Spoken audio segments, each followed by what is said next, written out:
Wow, piramide v Egiptu. In rimski kolosej. Kanjoni veliki in gostovi, poglej. A kaj, če časa in denarja ni? Naj te to ne skrbi, ker Če želiš po svetu potovati, ne rabiš pakirati hrane, ščitke in gat. Zaprite oči in reci adijo, a glej, da sabo vzameš domišljijo. Če želiš po svetu potovati, ne rabiš pakirati hrane, ščitke in gat.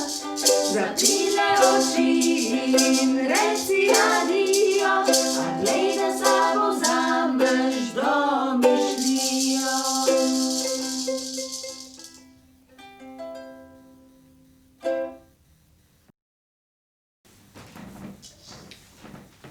Pozdravljeni, otroci.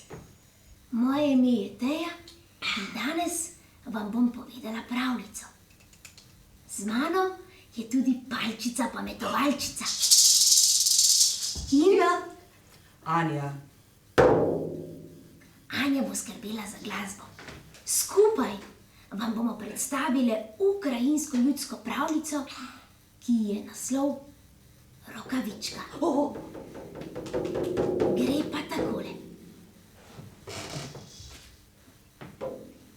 Živel je Niki, majhen deček, ki si je najbolj na svetu želel pletene rokavičke, bele kot sneg. Najprej mu je njegova babica, baba, ni želela splesti. Takole je rekla: ne, Niki, ker če jih boš kdaj izgubil v snegu, jih nikoli več ne boš našel. A Niki vztraja in vztraja, zato mu jih babica splete. A ko mu jih splete, mu reče: vsakič, ko boš prišel domov, bom najprej preverila, ali si živ in zdrav, takoj zatem pa bom preverila, ali imaš obe rokavički. In tako se dan zatem, ko je snežilo kot iz škafa, a se reče, da je snežilo kot iz škafa? Ja, ne vem, snežilo kot da je sodni dan. Kot da je sodni dan. No, skratka, bilo je zelo, zelo veliko snega. Takrat pa se Niki odpravi na sneg. In ko tako hodi in hodi, ne traja dolgo, ko mu ena bela rokavička pade v sneg.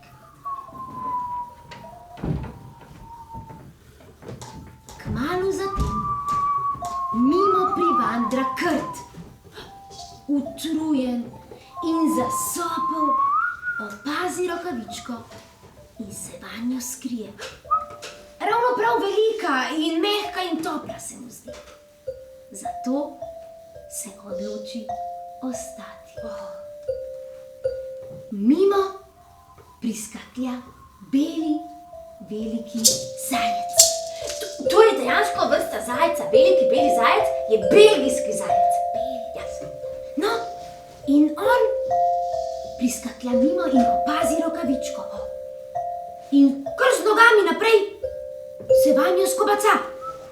Krt je sicer mnenja, da v njej ni prostora za oba, a ga je strah zajčje brce, zato utihne. Nedolgo zatem do rokavičke privohlja mali ježek. Utrujen od iskanja hrane, se odloči, da se vanjo zaleže. Zajec in Krt sta seveda proti. A kdo bi se špičil z ježevimi bodicami? Ja. Premikanje v svojem letu opazi velika sova. Zato se spusti na sneg do rokavičke. Odloči se vseliti vanjo. A za njo vsi menijo, da je prenaseljena. Sovje oči pa so bile tako velike, da si nihče ni upal izpustiti niti zvoka. Izpod snega se prikaže jazbec, zagleda Rokavičko in takoj začne lesti vanjo. Ostali pa se ob pogledu na njegove prednje kremplje lahko le malo odmaknejo. Začelo je snežiti. Spet! In živali so se komaj da stiskale v Rokavički. Iz nje se je dvigala vroča sapa vsakega od njih. To pa je zavohala lisica. Ko je prišla blizu, je vanjo takoj utaknila svojo glavo. Lisičji zobje so bili pretrd oreh, da bi si kdo upal pisniti čisto mali zvokec. Vse to je za grmom opazoval veliki medved. Tudi sam si je želel biti v Rokavički. Prišel je blizu in vanjo takoj pomolil svoj smrček. Ni želel izostati. Tudi če v njej ni bilo niti malo prostora, niti za en las, se je vanjo medved skobacal. Rokavička je že pokala skoraj po šivih. Šivi pa so bili zelo, zelo dobro spleteni. Baba to zna. Ko se tako končno vsi zbašajo v Rokavičko in skoraj da zaspijo, mimo, zelo potiho, pride miška. In ker vemo, da miške najdejo vsako luknjo, tudi luknjo v Rokavičko hitro najde. In pristane ravno na medvedovem smrčku. Medveda miškine brkice tako žgečkajo, da nenadoma...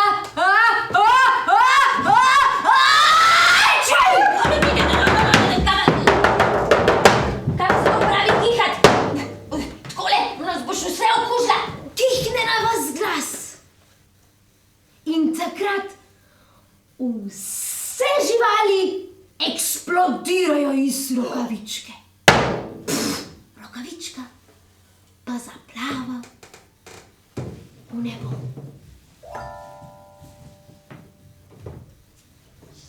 Kmalu zatem, nedolgo stran, mimo proti domu hiti Niki. Zasliši eksplozijo in vidi Rokavičko plavati po nebu. Teče proti njej. Med tekom do Rokavičke v oknu hiše Niki zagleda babo. Ta najprej preveri, če je živ in zdrav, in nato, ali imaš obe Rokavički. Seveda, obe Rokavički ima. Drugo je našel s pomočjo živali.